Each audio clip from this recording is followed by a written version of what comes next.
नमस्कार. आज 21 मार्च 2026 वार आहे शनिवार. लोकसत्ता आणि द हिंदू वृत्तपत्र विश्लेषणमध्ये आपलं स्वागत आहे. काल लोकसत्ता जिल्हा निर्देशांक अहवाल प्रकाशन प्रसंगी मुख्यमंत्र्यांचे उद्गार समतोल विकासातून विकसित महाराष्ट्र स्थापन करायचा आहे. त्यासोबतच काल लोकसत्ता जिल्हा निर्देशांक प्रकाशित झालेला आहे. ओके, त्याच्यानंतर पुढे चला. रुपाली चाकणकर यांचा राजीनामा, नाशिक बंधुबाबा अशोक खरातशी जवळीक भोवली व यामधून बॅकवर्ड लिंकेजेस आहे महिला आयोग. तर चला आपल्या मिनी मॅगझिनकडे जाऊयात. तर महिला आयोग पहा, महिलांच्या हक्कांचे संरक्षण करणारी आणि त्यांच्या कल्याणासाठी काम करणारी एक वैधानिक संस्था. परीक्षेला प्रश्न विचारला जाऊ शकतो, महिला आयोग हे कॉन्स्टिट्युशनल बॉडी आहे की स्टॅट्युटरी बॉडी आहे? पहिलाच प्रश्न आहे स्टॅट्युटरी बॉडी. समजलं, म्हणजे वैधानिक संस्था आहे. कायद्याचं स्वरूप म्हणजे एखादा कायदा बनवला गेला व कायद्याच्यानुसार ह्या महिला आयोगाची स्थापना करण्यात आलेली आहे. प्लीज जे आयोग आहेत स्टॅट्युटरी बॉडी आणि कॉन्स्टिट्युशनल बॉडी हे थोडंसं लक्षात ठेवा, परीक्षेला यामधून प्रश्न विचारले जातात. तर पहा, भारतात याचे मुख्य 2 स्तर आहेत. तर राष्ट्रीय महिला आयोग देश पातळीवर काम करतो व राज्य महिला आयोग राज्य पातळीवर काम करतं. बरोबर. मग राष्ट्रीय महिला आयोग म्हणजेच national commission for woman NCW आपण ज्याला म्हणतो, त्याची स्थापना पहा 31 जानेवारी 1992 लास्ट इयरला प्रश्न आलेला होता. ओके, राष्ट्रीय महिला आयोग अधिनियम 1990 अंतर्गत. म्हणजेच मी आत्ता इथं बोलत होतो पहा कायदा, तर कोणता कायदा आहे? राष्ट्रीय महिला आयोग अधिनियम 1990. या कायद्यानुसार नॅशनल कमिशन फॉर वुमन याची स्थापना करण्यात आलेली आहे. समजलं तुम्हाला वैधानिक काय आहे? व कॉन्स्टिट्युशनल बॉडी जर म्हटलं तर संविधानामध्येच त्याची तरतूद असते. जसं की कलम 280 काय आहे? तर वित्त आयोग आहे. मग वित्त आयोग कलम किती आहे? 280. यानुसार ते संवैधानिक आहे का बॉडी? तर बिलकुल, कारण त्यामध्ये संवैधानिक तिथे तरतूद करण्यात आलेली आहे. पण नॅशनल कमिशन फॉर वुमन किंवा महिला आयोग यांची स्थापना कशानुसार झालेली आहे? तर एक कायदा बनवून, म्हणजे संविधानामध्ये याची तरतूद नाही तर दुसरीकडून कायदा बनवून आपण याची स्थापना केली आहे. त्यामुळे पहा, वैधानिक आणि संवैधानिक यामधून दोन्हीमधील फरक तुम्हाला लक्षात घ्यायचा आहे. बरोबर. संवैधानिक म्हटल्यानंतर संविधानमध्ये त्याचं तरतूद असते. डन. तर पहा, राष्ट्रीय महिला आयोगाची स्थापना कोणत्या कायद्यानुसार झाले? 1990च्या कायद्यानुसार 1992ला याची स्थापना झाली. लास्ट इयरला MPSCने हा प्रश्न विचारला होता. त्यामुळे प्लीज मोस्ट IMP आहे राष्ट्रीय महिला आयोग हाबद्दल प्रश्न विचारले जातात म्हणजे जातात. तर आय होप तुम्हाला हा पॉईंट लक्षात आला असेल. त्यानंतर पुढे चला. स्वरूप काय आहे याचं? तर वैधानिक संस्था आहे म्हणजे स्टॅट्युटरी बॉडी आहे. ओके, त्यानंतर महिला आयोग स्थापन होण्यामागचा उद्देश काय आहे? तर महिलांच्या संवैधानिक आणि कायदेशीर संरक्षणाचा आढावा घेणे, यासोबतच तक्रारींचं निवारण करणे आणि धोरणात्मक बाबींवर सल्ला देणे हे महिला आयोगाचं काम आहे. बरोबर. व पहा, सरकारला सल्ला देणे हे काम आहे. परत तुम्हाला आठवतं आहे बजेट सेशन ज्यावेळेस आपण घेतलं होतं त्यावेळेस मी तुम्हाला फायनान्स कमिशन शिकवत होतो. त्यावेळेस तुम्हाला काय म्हटलं होतं? एखादी समिती बसली. ओके, व त्या समितीने सरकारला अगदी फक्त सल्ला देतात. पहा, त्यांचे जे सर्व काही निर्णय असतात ते मॅन्डेटरी असतात का सरकारवरती? तर बिलकुल नाही. का असं नसतात? समितीचे निर्णय सरकारवरती बांधील का नसतात? कारण आपल्या देशामध्ये लोकशाही आहे व लोकांनी निवडून दिलेले जे राज्यकर्ते आहेत किंवा जे नेते आहेत त्यांनी जो निर्णय घेतील ना त्यालाच तिथं पार्लमेंटमध्ये शिक्कामोर्तब केला जातो. समिती अगदी सिलेक्टेड कॅन्डिडेट असतात. समितीने एखादा निर्णय घेतला म्हणजे तो निर्णय पूर्णतः 100% खराच आहे असा होत नाही किंवा तोच 100% लागू होईल असं बिलकुल होत नाही. का होऊ शकत नाही? तर ते लोकशाही तर आपल्या देशामध्ये लोकशाही आहे या निर्णयामुळे.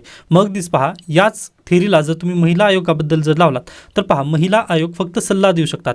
त्यांनी कोणताही निर्णय घेतला तर तो बाधिल नसतो, सरकारवरती तो बाधिल निर्णय नसतो.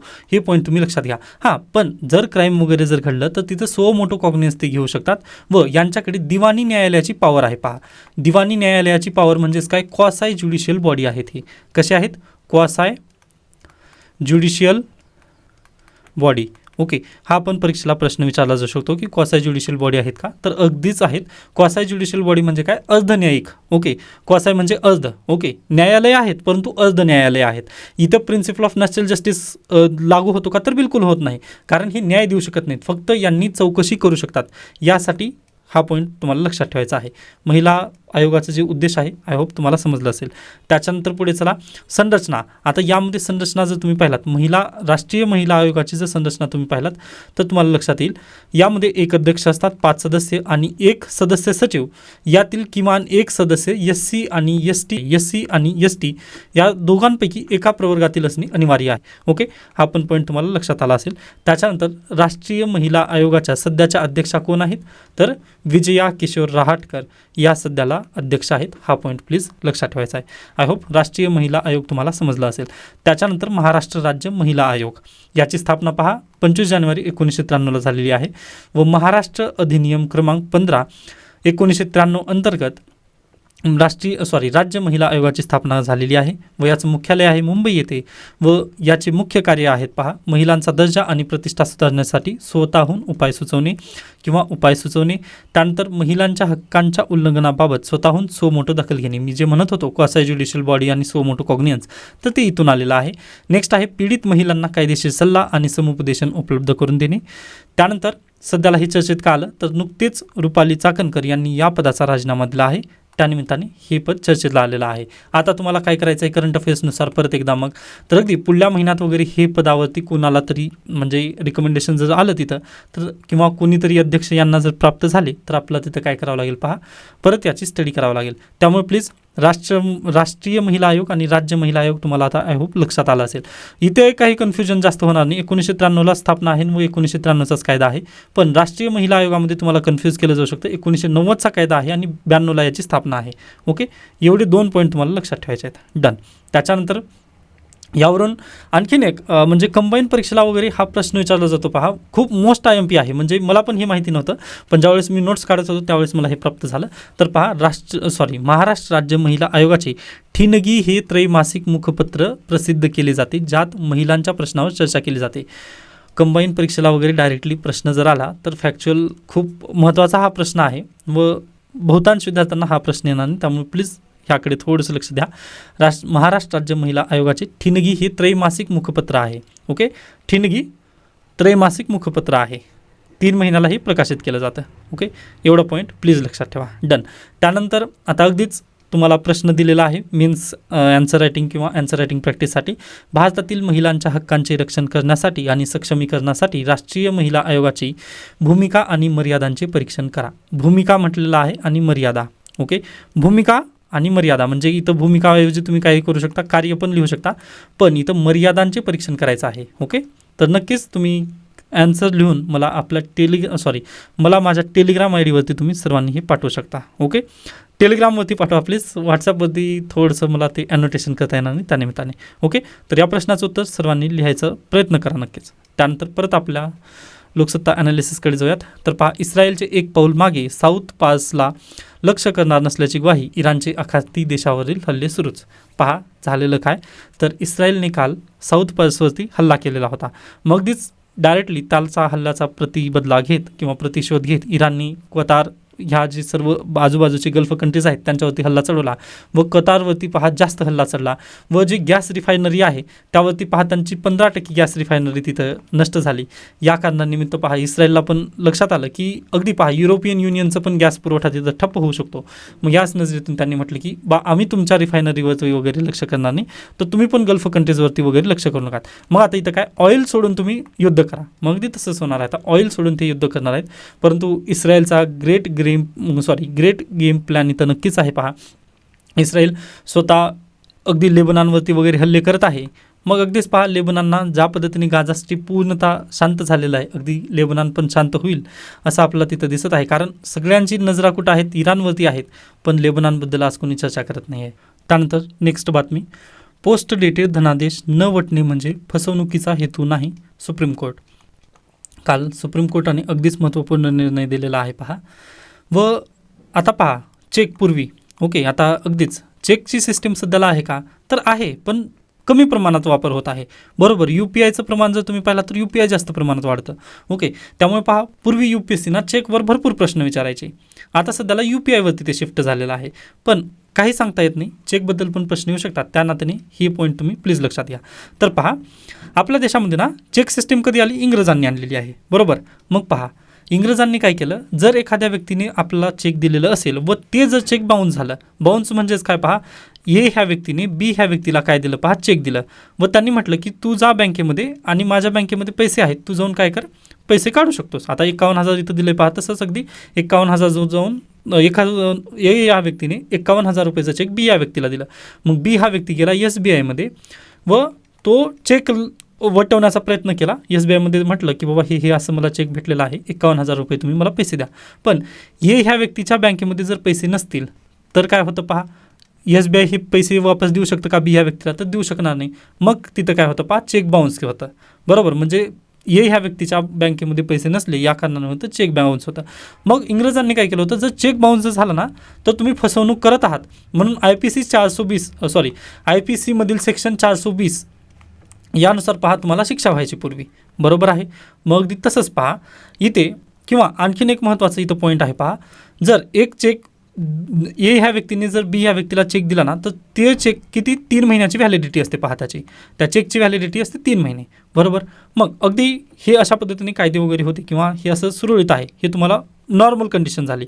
पण नॉर्मल कंडिशनपेक्षा वेगळी कंडिशन कशी असते, तर पोस्ट पेड किंवा पोस्ट डेटेड चेक. म्हणजेच कसं पहा, आज तारीख काय आहे 21/03/2026. ओके, म्हणजे 21 मार्च रोजी जर चेक मिळालं तर याचे नॉर्मल चेक म्हणजे 21 तारखेला जर मला ए या व्यक्तीने चेक दिलं तर मी या चेकला किती 3 महिन्यामध्ये SBIमध्ये लावू शकतो.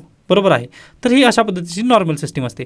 पण पोस्ट डेटेड चेक म्हणजेच पहा, आता अगदीच मला आज ए या व्यक्तीने चेक दिलेला आहे पण तो पोस्ट डेटेड आहे. पोस्ट डेटेड म्हणजेच पहा आजची तारीख त्यावरती नाही आहे, तर याऐवजी त्यांनी तारीख कधीची टाकली, 1 जानेवारी 2027ची तारीख टाकलेली आहे पहा. बरोबर. मग याला म्हणतात पोस्ट डेटेड चेक, म्हणजे पुढल्या वर्षीचं हे चेक आहे. व या चेकनुसार पहा आता सुप्रीम कोर्टामध्ये झालेलं काय होतं, तर 1 जानेवारी 2027 म्हणजे आता मी काय म्हणू शकता, एक उदाहरण स्वरूप ही आकडेवारी घेतोय, तर लक्षात घ्या 1 जानेवारी 2027चा मला चेक प्राप्त झाला व मी त्या चेकला 3 महिन्याची व्हॅलिडिटी असते चेकला, म्हणून मी कधी लावलं पहा 30 जानेवारी रोजी या चेकला SBIमध्ये जाऊन वटवण्याचा प्रयत्न केला. परंतु SBIने पुन्हा या व्यक्तीचं खातं चेक केलं तर इथं पैसेच नव्हते. मग बी या व्यक्तीने इथं डायरेक्टली आरोप केला की बाबा हे व्यक्ती माझ्यासोबत काय फ्रॉड करत आहे, 420 IPC 420नुसार ह्याच्यावरती शिक्षा करा, असं त्यांनी केस टाकले. बरोबर. मग केस टाकल्यानंतर पहा हे प्रकरण पोहोचलं सुप्रीम कोर्टामध्ये. मग सुप्रीम कोर्टाने काय म्हटलं पहा, तर असं होऊ शकत नाही, कारण 21 मार्च रोजी तुम्हाला हे चेक देण्यात आलं होतं पण त्याच्यावरती पोस्ट डेटेड चेक होतं, ते म्हणजे 1 जानेवारी 2027 रोजीचं त्यावरती तारीख होती. यामुळे पहा आपण त्याला फसवणुकीचा गुन्हा इथं म्हणू शकत नाही, कारण तुम्ही त्या व्यक्तीच्या कॉन्टॅक्टमध्ये नक्की असू शकता व तुम्ही त्याला विचारायला पाहिजे होतं की बाबा हे चेक चालत आहे का किंवा तुझ्या बँकेमध्ये पैसा वगैरे आहे का, तर जर असेल तरच तुम्ही लावा ना. म्हणजे डायरेक्टली तुम्ही तसं म्हणू शकत नाही की एखाद्या व्यक्तीला फसवणुकीचा, कारण तुम्हाला पण विश्वास होता व त्या व्यक्तीला पण विश्वास होता की तुम्ही त्याच्यासोबत काही फ्रॉड वगैरे करणार नाही, त्यामुळेच तुम्ही ते पोस्ट डेटेड चेक असेप्ट केलात ना. नसतर आपण कोणापासून पण पोस्ट डेटेड चेक वगैरे असेप्ट करतो का, तर बिलकुल नाही. मग ती सुप्रीम कोर्टाने पण तेच म्हटलं आहे की पोस्ट डेटेड चेक म्हणजे फसवणुकीचा हेतू नाही. व पहा UPC डायरेक्टली स्टेटमेंट देते, त्यानिमित्ताने हे थोडंसं जे चेक बाउन्सचं वगैरे प्रकरण आहे हे थोडंसं लक्षात ठेवा. बॅकवर्ड लिंकेजेस इथून बनू शकतं. ओके, UPCसाठी आहे, पण खास करून पहा UPI याबद्दल विचारत आहे सध्याला प्रश्न. चेक बाउन्सबद्दल वगैरे प्रकरण जे होते ते 2015च्या पूर्वी सर्व काही होतं. नोटाबंदीच्या नंतर तुम्ही UPCचा पेपर पाहा, तुम्ही शेअर मार्केटवरती वगैरे जास्त झालेला आहे. पण आपण कुठेही कमी राहू नये या निमित्ताने ही न्यूज मी तुम्हाला शेअर केलेली आहे. डन. त्याच्यानंतर पुढे चला पहा, मी ही रेकॉर्डिंग वापस करत आहे त्यामुळे कदाचित लेट झालेला आहे. आता जवळपास किती 11 वाजलेले आहेत. ओके, तुम्हाला मे बी हे 12पर्यंत वगैरे तुमच्याजवळ येईल. Sorry for that. आज लाईट पण गेली होती व रेकॉर्ड म्हणजे लॅपटॉपमध्ये ग्लिच आलं की सर्व रेकॉर्डिंग गायब झाली. ओके, पण तुम्ही सहकार्य करा किंवा उद्यापासून परत आपण पहा नक्कीच डेली 6च्या अगोदरच मी रेकॉर्ड करण्याचा प्रयत्न करत असतो.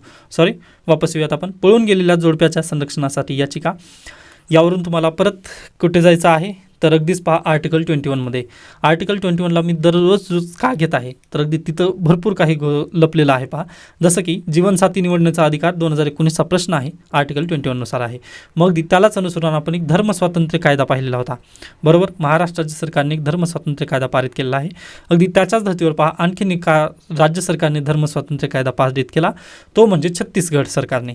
ओके, मग छत्तीसगड सरकारने पण तोच कायदा केला आहे, जसं तुम्ही पाहिलात महाराष्ट्र गव्हर्नमेंटचं किंवा आपल्या डेली करंट अफेअर्सच्या PDF हे सर्व काही ऑलरेडी दिलेलं आहे. धर्मांतर विरोधी कायदा. ओके, या कायद्याला प्लीज एकदा पाहून घ्या तुम्ही, किंवा परवा दिवशीचं किंवा कालचं व्हिडिओ असेल, परवा दिवशीच्या व्हिडिओमध्ये हे सर्व डिटेलमध्ये डिस्कशन केलं आहे. ते जर डिस्कशन तुम्ही पाहिलं असाल ना, तर ही न्यूज तुम्हाला लवकर समजेल. छत्तीसगड गव्हर्नमेंटनी पण महाराष्ट्र राज्य सरकार जसा कायदा करत आहे ना, अगदी तसाच कायदा त्यांनी पास केलेला आहे त्यांच्या विधानसभेमध्ये. ओके, लोकसत्ता पहा. आपल्यासाठी गरजेच्या दुसऱ्या बातम्या आहेत. नेक्स्ट आहे मुर्शिद मराठी. आता हा जो आर्टिकल आहे तो राजकीयांना चपराक देण्याचा प्रयत्न लोकसत्ताने केलेला आहे व खरा आहे. पहा, तुम्हाला आठवत असेल, म्हणजे आपल्याला कोणा पॉलिटिकल पार्टीला वगैरे ब्लेम करायचं नाही किंवा तशा पद्धतीने आपल्याला त्यांच्यामध्ये जायचं नाही आहे. पण इथे लोकसत्ताने जे काही दिलेलं आहे ते महत्त्वपूर्ण आहे. पहा, UPSCचा निकाल लागला, त्यामध्ये एकही मराठी विद्यार्थी पास झालेला नाही आहे. ओके, मुलाखतपर्यंत 2 विद्यार्थी गेले होते पहा, व 33 विद्यार्थ्यांनी प्रिलिम पास केली होती व मेन्स दिली. त्यापैकी फक्त 2च विद्यार्थी मुलाखतीपर्यंत जाऊ शकले. पण ज्यावेळेस रिझल्ट आला त्यामध्ये 0 विद्यार्थ्यांचं मराठी रिप्रेझेंटेशन तिथं होतं. मग एकीकडे आपण मातृभाषेतून शिकवणी व्हावी किंवा मातृभाषेतूनच सर्व शिक्षण वगैरे व्हावं यासाठी राज्य सरकार वगैरे प्रयत्न करत असं अशा बातम्या पाहतच असतो. किंवा पहा, दुसरीकडे जर तुम्ही पाहिलात तर नुकतंच एक बुक फेअर होतं मुंबईमध्ये. ते बुक फेअरला त्यांनी उद्ध्वस्त केलं का, तर तिथं मराठी पुस्तकं नव्हती या कारणानिमित्त. पण पहा, ती जर रियालिटी तुम्हाला थोडंसं पचवत नसाल तर तुम्ही मग UPSC बद्दलची रियालिटी कसं काय पचवत आहात मग. ओके, मग मराठी माध्यमातून विद्यार्थी का निवडत नाही आहेत, कुठेतरी आपला पहा मंथन करणं खरंच अपेक्षित आहे. तर अगदी जे राजकारणी काल ज्या पद्धतीने पुस्तकांचं स्टॉल वगैरे उद्ध्वस्त केले पहा, त्यांचेच विद्यार्थी किंवा त्यांचेच जे अपत्य आहेत ते मराठी शाळांमध्ये शिकत असतील का. नक्कीच तुम्ही प्रश्न विचारू शकता किंवा प्रश्न करू शकता. मान्य आहे, मराठीमधून पण टक्केवारी येऊ शकते, याच्या पूर्वी पण झालेले आहेत पहा. म्हणजे कौस्तुभ दिवेगावकर सर अगदीच मराठी माध्यमातून झालेले आहेत. त्यानंतर अन्सार शेख, ओके, हे पण पहा मराठी माध्यमच होतं त्यांचं. नक्कीच आहेत उदाहरणं आपल्याकडे. पण प्रॉब्लेम कसा आहे, जे राजकारणी आपला दुसऱ्या दिशाभूल करत आहेत आपली, ते नक्कीच चुकीचं आहे. व फक्त मराठी भाषेला अभिजात दर्जा भेटला म्हणून आपण फक्त पाठ थोपवून न घेता आपण थोडंसं आणखीन प्रयत्न करणं गरजेचं आहे. ओके, त्याच्यानंतर असा प्रश्न बिलकुल विचारला जाणार नाही परीक्षेला, त्यामुळे आर्टिकल न वाचलात तरी चालेल. जे महत्त्वाचं होतं ते कालच्या आणि आजच्या लेक्चरमध्ये आपण पाहिलेलंच आहे. त्यानंतर प्लीज हा आर्टिकल किंवा हे जे कात्रण आहे ते तुम्ही प्लीज लक्षात ठेवा. परीक्षेमध्ये जर निबंध आला ना, की युद्धाचे पर्यावरणावर होणारे परिणाम असा जर निबंध आला किंवा जर प्रश्न आला ना, तर प्लीज हे आकडेवारी किंवा हे डाटा तुम्ही नक्की लक्षात ठेवायचा आहे व ह्याला डाटाला तुम्हाला लिहायचा आहे. ओके, तर प्लीज याला तुम्ही लक्षात ठेवा. बाकी वाचण्याचं काही नाही आहे, तर हे डाटा तुम्हाला पाठच करून ठेवावा लागेल. ओके, त्याच्यानंतर पुढे चला. नेक्स्ट आर्टिकल पहा. हां, रुपयाचा 93.71चा ऐतिहासिक निचांक, 82 पैशांची 4 वर्षातील सर्वात मोठी घसरण. रुपया परत खाली घसरलेला आहे, त्याबद्दलची ही न्यूज आहे. त्यानंतर लोकसत्ता चतुरंग मिनी मॅगझिन आहे. मासिक पाळीची रजा सरसकट नकोच, हा आर्टिकल आहे. शक्य झालं तर सर्वांनी नक्की वाचून घ्या. वुमन एम्पॉवरमेंटसाठी वगैरे हे नक्कीच आहेत पहा. मराठी तुम्हाला टक्केवारी वाढवायची आहे किंवा तुम्हाला मराठीमधून जर पेपर द्यायचा असेल ना, तर प्लीज जेवढं जास्त वाचन कराल ना मराठीचं, तेवढं तुमच्यासाठी खूप बेटर आहे. पहा, नक्कीच आहे आपल्याकडे पण डाटा वगैरे अवेलेबल होतो, परंतु प्रॉब्लेम कसा आहे पहा, आपल्याकडे शिक्षक वगैरे त्या पद्धतीने अवेलेबल नाही आहेत. त्यामुळे कदाचित आपलं टक्केवारी जी आहे ती कदाचित घसरलेली आहे. पण काळजी नका करू, तुम्ही मराठी जर निवडला असाल ना, तर निश्चिंत राहा, आपण त्या पद्धतीने नक्कीच प्रयत्न करूयात. ओके, त्यानंतर आपण पुढे जाऊयात. हे झालं पहा लोकसत्ताचं चतुरंग मिनी मॅगझिन, हे तुम्ही स्वतःहून वाचून घेतलात तरी चालेल. ओके, त्यानंतर आपला द हिंदू पाहायचा आहे कालच्या द हिंदूमध्ये ना एक महत्त्वाचा आर्टिकल आलेला आहे, तो म्हणजे डॉक्टर बाबासाहेब आंबेडकर आणि महात्मा गांधी यांबद्दलचा. Okay, before salt there was water, why Mahad Satyagraha deserve its centenary, म्हणजे शताब्दी वर्ष प्रतिपूर्ण होत आहेत, यामुळे महाड सत्याग्रहाकडे आपलं लक्ष देणं का गरजेचं आहे. कारण पहा, मिठाचा सत्याग्रहापूर्वी पाण्याचा सत्याग्रह झालेला होता आपल्या देशात व अतिशय ब्युटिफुल पद्धतीने हा आर्टिकल लिहिलेला आहे. तर शक्य झालं ना तर हा आर्टिकल सर्वांनी वाचू शकता किंवा याचं मी कन्साईज करून ना इन्फॉर्मेशन आपल्या मॅगझिनमध्ये पण दिले, महात्मा गांधी यांचे विचार आणि डॉक्टर बाबासाहेब आंबेडकर यांचे विचार. ओके, तर पहा आता अगदीच या आर्टिकलमध्ये अगदी काही शब्द आहेत जे तुम्हाला थोडंसं ठेच वगैरे पोहोचू शकतील, त्यामुळे शक्य झालं तर तुम्ही स्वतः वाचा असं म्हणत होतो मी. पण जर तुमचे माइंड त्या पद्धतीने जर सपोर्ट करत नसेल तर तुम्ही हा व्हिडिओ इथं थांबवू शकता. बाकी जे विद्यार्थी रॅशनल थिंकिंग करू शकतील ते आपल्याला पुढे घेऊन जायचं आहे.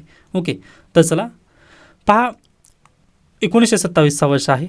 ओके, महाडचं 14 तळी सत्याग्रह झालं आणि 1930 वर्ष आहे मिठाचा सत्याग्रह महात्मा गांधी यांनी केला. बरोबर, मग मिठाचा सत्याग्रह हा विदेशांच्या विरोधात होता, विदेशी यांच्या विरोधात मिठाचा सत्याग्रह होता. परंतु जो महाडचा सत्याग्रह झाला, भारतीयांच्या विरोधातला हा सत्याग्रह होता, महाडचा सत्याग्रह. व तुम्ही डॉक्टर बाबासाहेब आंबेडकर यांचे जर पुस्तकं वाचली असतील, जसं त्या वेटिंग फॉर द विजा हे पुस्तक आहे पहा, हे जर पुस्तक वाचलात ना, त्यामध्ये एक स्टोरी दिलेली आहे. ओके, डॉक्टर बाबासाहेब आंबेडकर यांचीच ती स्टोरी आहे. त्यामध्ये त्यांनी म्हटलेलं आहे की ज्या दिवशी पिऊन यायचा नाही ना, म्हणजे शिपाई वर्गातला, तर शाळेतला, त्या दिवशी आम्हाला पाणी पण प्यायला मिळायचं नाही. असं का? तर अगदीच पहा, त्यांना डायरेक्टली पाणी प्यायला मिळायचं नाही, तर जो शिपाई आहे तो वरून पाणी ओतायचा उंजळीमध्ये व त्या पद्धतीने पाणी प्यावं लागायचं. म्हणजे अगदी तुम्ही ही स्थिती इमॅजिन करू शकणार नाही. ओके, त्यामुळेच मी म्हटलं की रॅशनल विद्यार्थी थोडंसं थांबणं गरजेचं आहे. कारण पहा, जे डायरेक्टली सपोर्ट करणार किंवा त्यांना ज्यांना UPSCच करायचे नाही ते अशाच पद्धतीने सोडून जातील. पण तो थोडंसं त्यांच्या मनात जर लागलं तर ते कदाचित वेगळ्या अर्थाने हा लेक्चर घेतलं जाऊ शकतं व पब्लिक प्लॅटफॉर्म आहे, त्यामुळे मी जास्त बोलू शकणार नाही. पण पहा, रियालिटी हीच होती आपल्या देशाची. ओके, त्यामुळे महाड सत्याग्रहाचा जो उठाव होता तो भारतीयांनी केलेला भारतीयांच्या विरोधातलाच हा लढा होता. व 1930चा लढा जो महात्मा गांधी यांनी केली तो मिठाचा सत्याग्रह विदेशांच्या विरोधात होता. ओके, त्यामुळे आपण या दोघांना पण एका बॉटलीमध्ये बंद करू शकणार नाही. महात्मा गांधी यांना आणि डॉक्टर बाबासाहेब आंबेडकर यांना, यांचे विचार अगदीच पहा, दोघांचा पण हेतू एकच होता, समाज चांगल्या पद्धतीने किंवा भारत देशाचा उद्धार करणे, हेच त्यांचा बेसिकली हेतू होता. परंतु त्यांची जी आयडियोलॉजी होती त्याला आपण बेसिकली बंद करू शकणार नाही. त्याच्यानंतर हा झाला प्रमुख, म्हणजे त्याचं थोडंसं इंट्रोडक्शन केलं मी. व निबंध कसं लिहायचं हे तुम्ही इथून शिकू शकता. पहा, डॉक्टर बाबासाहेब आंबेडकर यांचं एक उदाहरण यांनी इथं दिलेलं आहे.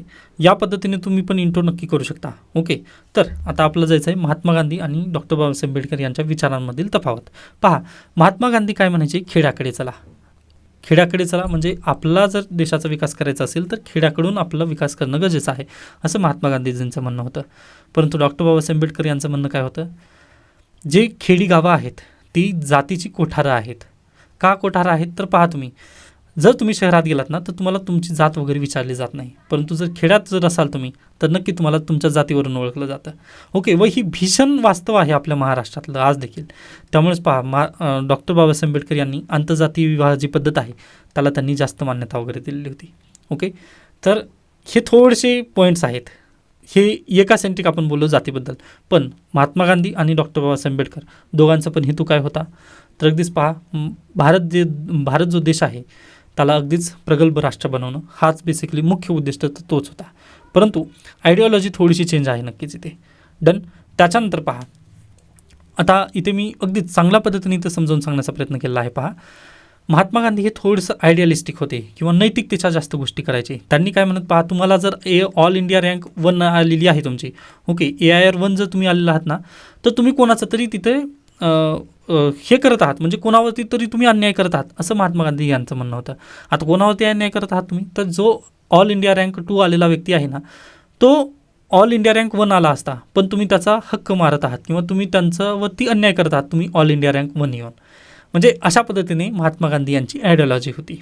ओके, म्हणजे एकदम आध्यात्मिक. पण अगदी बाबासाहेब आंबेडकर यांचं जर तुम्ही म्हटलात तर ते रिअलिस्टिक बोलायचे. ऑल इंडिया रँक 1 कशामुळे आली? तर ह्या विद्यार्थ्यांनी अभ्यास केलेला आहे, यामुळे याची रँक 1 आलेली आहे.